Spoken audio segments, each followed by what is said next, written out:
All right, it's time for yet another fabulous Sunday night news and nonsense. And in this season, kids, remember, we're trying to convince Total OS today to kick Malware 10, Windows 10 to the curb. How you doing, Toss? Well, thanks to Windows 10, I'm here. You mean Malware 10, right? You could call it what you like. Thanks to Malware. So here. Awesome. So tell me about that Ubuntu update. Well, a few days ago, I ran the software updater as most people would, and let me pause here for a moment, kids. Remember, we have this saying that goes, Linux has always been user-friendly in that it chooses its friends. Go ahead, Toss. Well, then I guess I'll have to quit. Yeah, so what happened with your update? Is something broken in Ubuntu and you lost all your entire system, or what? Ran the updates, the system froze, I rebooted, all the files, sayonara, goodbye, adios muchachos. Luckily, I had backed up like 80% of my stuff, but the fact was it was an annoyance to put everything back in. Thanks to Windows 10, I'm here, and if it wasn't for that, I wouldn't be here tonight. I'm still, installing my stuff in Ubuntu Mate, which seems stable so far, but has not been a good week. The update, something broke. Well, at least you've got some experience with Manjaro now, and you'll be able to transition over to that soon. That is staying on my laptop for further testing. Okay. And I did see your video where you were able to easily set up your printer, but you had a little bit of difficulty. And before we started recording, kids, Toss told me he did figure out how to set up the wireless interface. And for me, it really wasn't that hard to do. All I just did was pull up some Arch documentation, and it told me how to open up the web interface for cups. And that was just, all I had to do was just type in some simple little information, and then I was able to access a wireless printer that way. And there's more than one way to do that, though. So you're able to get that set up and everything's ponies and rainbows then on that end, right? I got it working, and right now, to be honest, I forget exactly how I did it. It was trial and error. I got it working, but if you have a document, something that you can send me, so I have something to fall back on, that would be great. Yeah, I'll be happy to send you some documentation after the show. But really, you're going to cry when you see how easy it is to do this in your web browser. Fix the forum. There was nothing in the forum, and that was like, God, geez, here we go on the hunting expedition. Okay, well, the thing is, I did see that on your video where you went into the forum, but the thing is, they had to upgrade their forum software, and it's not as easy to get into their old forum. Yeah. But I imagine there's a way you can find that information because I'm sure it's been discussed many times before, but now they are on a new forum, so searching the new forum doesn't quite yield the results you want just yet. So you have to do the old forum thing. So other than that, how is the experience going for you on Manjaro? It seems stable. I haven't noticed any hiccups or glitches. It's been more the user-friendly experience, like, the installer issue and, trying to figure out how to hook up wireless printing, not being able to play a CD out of the box. I mean, I figured it out. Who plays CDs anymore, Tots? That's not the point. Can you imagine? Come on. We've got our... we're going to tie you to a tree and force feed you Geritol. Here's why. One of my subscribers said, try playing a CD in Manjaro. I'm like, why? Okay, fine. Well, now I know why. It did freaking work. Yeah, but the thing is, well, see, what you needed to tell that guy to do was, just rip your entire music CD collection and store it as OGG files or MP3s or whatever format you want, and then you have access to it. Really, it has to read the CD in the first place. All right. Well, as I promised, kids, we're going to try and get tossed to kick Windows to the curb. So let's start off with our first article of interest this week. And I had to laugh when I saw this. Microsoft denies forcing Windows 10 upgrade. Now get this. Microsoft tells developers, never, ever, ever use the red X button as a confirmation in a dialogue. For instance, do you want to, install the software? By pressing the X to close the application, it should close the application, right? Well, in the Windows upgrade dialogues, pressing the X button is still considered confirmation that, yes, I want my Malware 10 upgrade. Well, look, I did catch some of the Windows 10 debacle, as it were. Here's the thing with Windows 10. From a technology standpoint, it works. Gaming is great. It works. Everything works out of the box. The problem isn't the technology, Spatry. The problem is the policy or the politics of Windows 10. And they got it wrong. That's what sucks. Windows 10 works. That's what I'm using now. But, all the stuff, all the politics behind it, Microsoft, you got it wrong. Just admit it. Well, the thing is, though, there are some people that are kicking and screaming and holding on to the older Windows versions. Let's face it, Windows 7 is a good operating system. Yes. Okay? A very good, a very stable operating system. I used it myself for the longest time. Yes. And the thing is, some people may have hardware that just will not work with Windows 10. And forcing people into these upgrades causes a major grievance for a number of these people. A lot of these computers that shipped with Windows 7, they didn't even ship with a DVD or anything like that. Instead, they shipped with a partition. And my question is, does the Windows 10 upgrade wipe out that restore partition on the hard drive so that you can't just, no. Well, thank goodness for that. No, because I tested it on a test machine. That would have really ticked me off. But actually, I tested it on two machines, my current machine here and my spare Lenovo desktop. The Windows partition, the recovery partitions are still there. It does not erase that. So that's thank goodness. Yeah, but the thing is, it's still an inconvenience. You may have all your family photo albums and stuff on your computer, and you have a bunch of data. I had one of these lady friend acquaintances of mine. She had a bunch of documents saved on her computer, and when the upgrade to Windows 10 automatically came in, she lost those documents as a result of the upgrade. And she's asking me to go through her system using some undelete software to try and find these fragments of files and recover them. And unfortunately, I could recover some of the software. I mean, some of the documents that she lost, but I couldn't recover everything, and the most important documents that she lost. So, I mean, it's terrible. So, that's the first item up. It was slim pickings for Linux news this week, kids, but we're going to be doing a lot of picking on Microsoft. Go ahead, Toss. Well, like I said, Microsoft got the technology right. They got the policy wrong, and that's just a fact. So that's it. Okay, here's something else. Everybody loves Microsoft smartphones, don't they? Not really. They work, Nokia. but yeah. Nokia remnants killed undersea cable project. Microsoft roundup.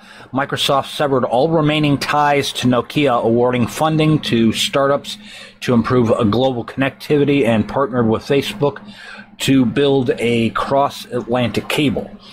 Now, Microsoft dealt a major blow to its phone division hit this week when the company announced plans to eliminate 1,850 jobs and take a financial hit of $950 million.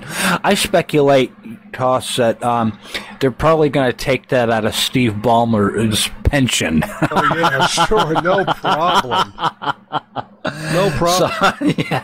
So job cuts are intended to streamline Microsoft's phone business and cut all remaining ties to its $7.2 billion Nokia acquisition.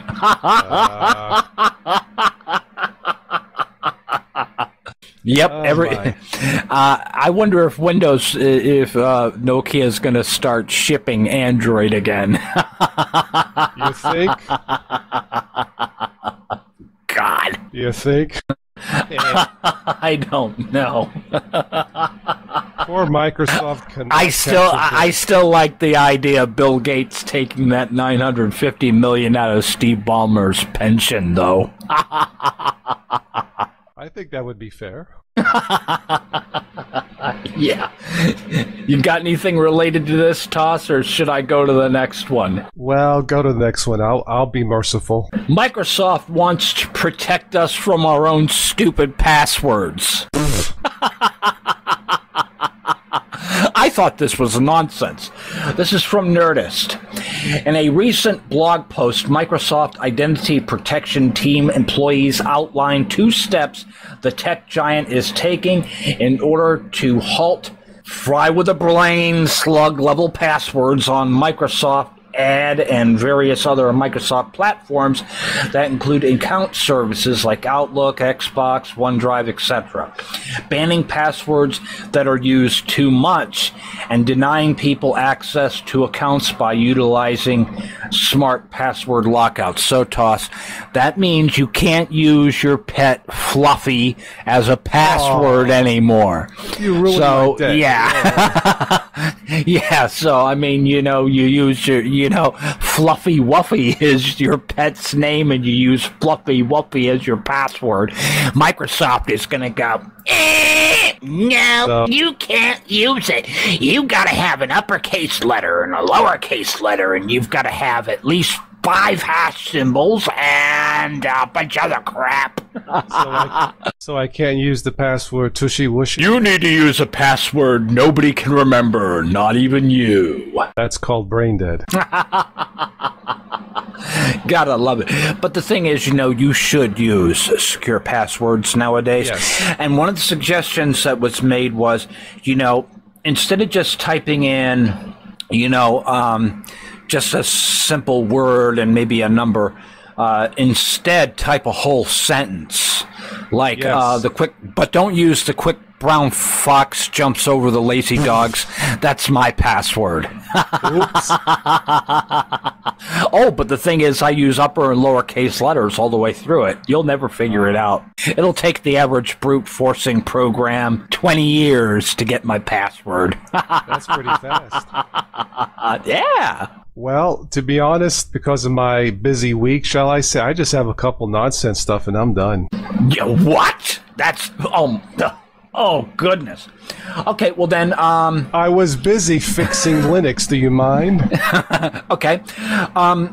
Last year I put out a video on Make Human, and it looks like Make Human has just released a new version called 1.1.0, and I downloaded it and had a look at it yesterday, and I figured, I'm not going to cover this in a video because I covered it last year.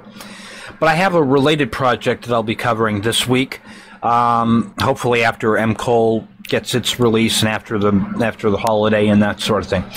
But at any rate, Make Human has just released a new version, 1.1.0. And it looks like they've done some really neat improvements to the software. They've added more topology. They have a lot more clothing options for the characters and a bunch of really, really cool features. So if you haven't had a chance to check out Make Human, it is an excellent free and open source 3D modeling software. You can get that at makehuman.org. And you can download your copy of that today. You'll also see a mention for a plugin for Blender called Manuel Bastion. And I'm actually going to be looking at that this week. I'm going to show you how to install this in Blender and how to convert Blender into a 3D figure modeling software. So that should be interesting, and that's coming up. Okay, and then next in technology news, I'm sure some of you may have some old Android phones lying around. Hackerboards.com has an article here on turning old smartphones into a home automation gizmo. So if you're wondering what to do with that old Samsung Galaxy S3, S4, or other Android smartphone that's collecting dust, why not put it to use as a home automation device? At the recent Embedded Linux Conference and Open IoT Summit, Mozilla technical evangelist Dietrich Ayala proposed a simple and affordable solution to home automation. A discarded smartphone can handle some of the most useful home automation tasks without requiring expensive hubs and sensors or risking data security in the cloud. Now, what makes this really interesting, Toss, is the fact that we've seen people take old 386 computers and be able to automate their homes with them. Like having lights automatically come on and shut off. So let's say you take the family to Niagara Falls for the week and you go on vacation and you have this old 386 computer that is automating the functions of the house to make it look like there's people at home. This is a novel idea, and this is something that could actually be really useful in that, these cell phones are more powerful than those old 386 computers, and you could actually be able to do something like that. Really, really nifty idea. I love seeing news articles like this. And that sort of thing. Okay, and then finally, on the Linux front, it looks like Sabian is moving over to ARM. Sabian ARM project brings the Gentoo-based distro to Raspberry Pi 3 and 2 SBCs. The developer of the Gentoo-based Sabian GNU Linux operating system has announced a new project called Sabian ARM, which aims to bring the distro to Raspberry Pi devices. Really interesting to see a lot more distributions. Manjaro is now on the ARM platform. We have a whole plethora of Linux distributions coming out to ARM devices now. It looks like ARM is going to be the future. Embedded devices and handheld devices are the way people are going. Look, the year of the Linux desktop is never coming. Well, actually it has, because last week we talked about Google Chrome outselling Mac. So, all right, I guess they got their little peek into the limelight there.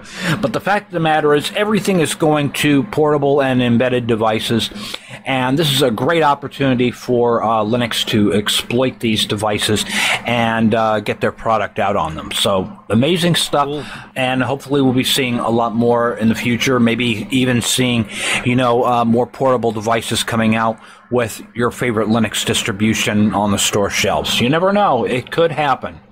All right, and now I suppose it's now time for the nonsense report. Hey? I'm ready. Good night. Oh, I'm sorry. That's our show. Goodbye.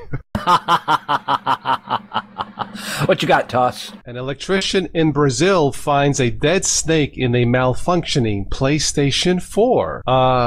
Okay. I think I know what happened. The snake was playing that game Left 4 Dead, and the snake got fused inside the circuit board. Now, I know games are getting more realistic, but this is ridiculous.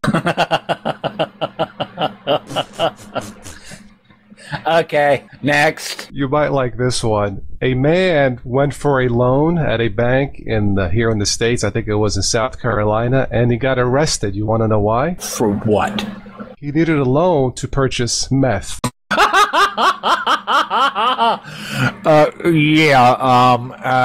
like to take out a loan so I can support my drug habit. Yeah, let me send the FBI over to come pick you up, buddy. That's what. Yeah. That's what happened. Did I go to that bank? No, I'm just kidding. That could have been something deliberate, because I mean, you've got some wackos out there. For all we know, this could have been just some homeless dude that's sick of being homeless and out on the streets because they can't find work or nothing like that. So people do stupid stuff like this so they can get 3 free hots and a cot in the city jail. I don't know the entire story, but the headline obviously... Well, it makes sense that something like that could happen, though, Toss. It's terrible what's happening in this world, I totally agree. I mean, we make fun of it because the headline's funny, but we don't know the whole story. Look, here's a human being who apparently needs help, so I totally get it. Okay. That's all I have. Okay, hold on. I just found something off the Huffington Post. Batman is the worst partner ever during police ride-along. What? The Dark Knight doesn't play by the rules, so when Batman rode along with a cop from the Fort Worth Police Department in Texas, it's probably no surprise to hear that it didn't end too well. Poor Batman. Bruce Wayne's alter ego moans extensively about the police car in a hilarious recruitment video, and the department posted on Facebook. The car doesn't have anything on the Batmobile, the superhero says, before annoyingly humming the TV show's theme song and then mocking the officer for receiving calls on a radio and not via the bat signal. Put that in the next Batman movie. Goodness. Oh, wait, I have one more. Speaking of cars. Go ahead. I know you live in Florida. I can't. Okay, here we go. This is Key West, Florida. The city of Key West, Florida put out a call for help to find the owner of a most unusually illegally parked vehicle. A replica of the car from the Flintstones. What? Yeah, the car, quote unquote, was illegally parked. And this picture, it looks like the Fred Flintstone. That looks kind of cool. I want one. Toss, get off of my Mumble server and show up using Linux next week. If I'm lucky, say goodnight, Spatry. Well, take us out first. Yes, I made it thanks to the savior that is Windows 10. Malware 10. Don't say a word, because I'm here because... Anyway, thanks for listening tonight. I was a little... Actually, I was not late. It was right on time. So, yeah, join us every Sunday night here on the Mumble Cup of Linux server at 8 p.m. Eastern. Barring any more Linux breakdowns, I'll be back next week. We'll all be back next week, right, Spatry? And hopefully by then you will have kicked Windows to the curb and you'll be using Manjaro as your daily driver, right? I am still testing Manjaro, and yes, it is stable. I'll give you that. Of course it is. See you next week, Toss. Adios. Goodbye.